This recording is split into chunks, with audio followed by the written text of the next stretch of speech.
Գյուրջան Կասկադ, ցանկացած համեմատություն մեր օգտին է։ Որ քաղաքացիները պարզապես կաշկանդվել են, այստեղ քաղաքացիներ ուրեմն եղել են քաղաքացիներ, ես արդեն ասացի, որ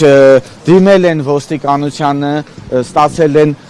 անհամապատասխան արձագանք, դրանով պայմանավորված քաղաքացիների հետ միասին եկել ենք հանցագործության մասին ուղիղ հայտարարություն տալու գլխավոր դատախազին։ Այս դիմումները քաղաքացիները նախապես պատրաստել են, ես իրանց օգնել եմ, գրել են հանցագործության մասին հայտարարություն։ Վերել ենք հիմա ուղիղ մուտք անենք գլխավոր դատախազություն։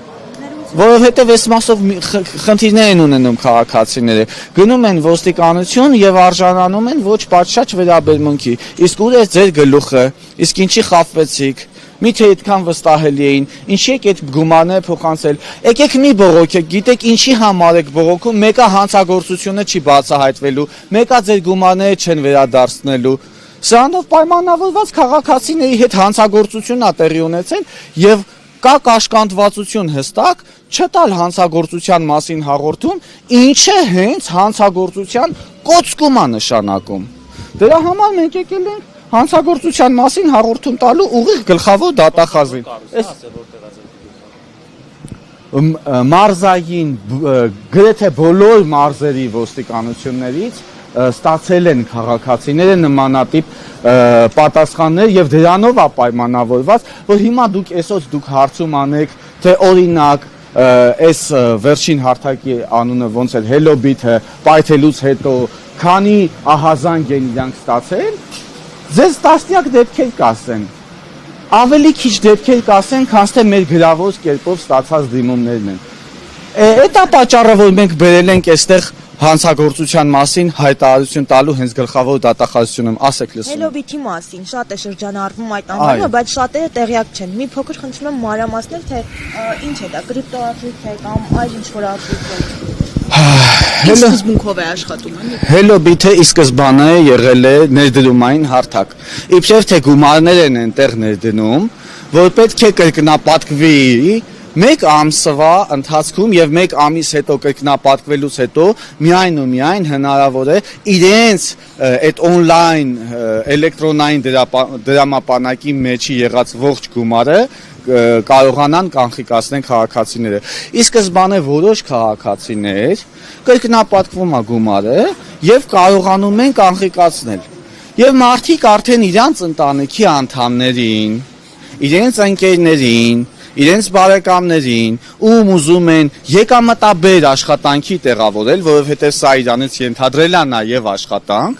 ներգրավել են այս ցանցում եւ այս ցանցը արդեն ունեցել է բրգային կառուցվածք, մինչդեռ ինքը ներդրումային կիբեր հանցագործություն է, որովհետև յուրաքանչյուր քաղաքացի այդ հարթակում ներգրավելով օրվա մեջ հստակ ժամերի ստացել են ինչ-որ կոդեր, ինչ-որ հաղորդագրություններ, որ օրվա մեջ նշված ժամերին պետք է իրանք on-line լինեն հարթակում եւ այս կոդերը հավաքեն ինչ-որ դաշտի մեջ։ Կոդերը ինչ-որ դաշտի մեջ հավաքելուց ինչ-որ տոկոսներ, ինչ-որ եկամուտներ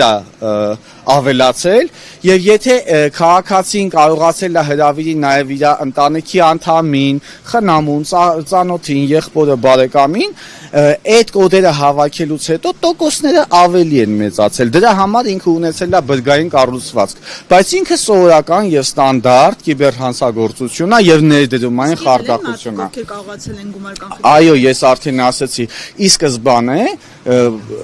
քաղաքացիները կարողացել են կանխիկացնել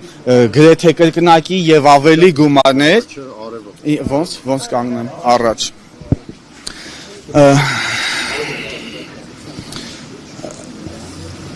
Ի սկզբանե քաղաքացիները դրել են, ասենք, $1000, ամսվա վերջում ստացել են $2000։ Սա հանցագործությունը այդպես է նախագծված եղել, ինչի համար, որ այդ քաղաքացու մոտ առաջանա վստահություն, որ կարողանա իր կնոջը կամ ամուսնուն, որդուն, եղբորը, որ կարողանա համոզել եւ հիմնավորել, որ սա վստահելի հարթակ է, այ տեսեք, ես դրեցի $1000 եւ ստացա $2000, հետո դրանից հետո դրեցի $2000 եւ ստացա $4000, բայց դրանով պայմանավորված այս քաղաքացին արդեն 20-30 իր ազգականների, իր մերձավորներին ներգրավում է այդ հարթակի մեջ, իսկ այդ 20-30-ը դնելով գումարներ կորցնում են ամեն ինչ։ Եվ ստեղծվում է մի իրավիճակ, որ այսօր ոստիկանությունը նույնիսկ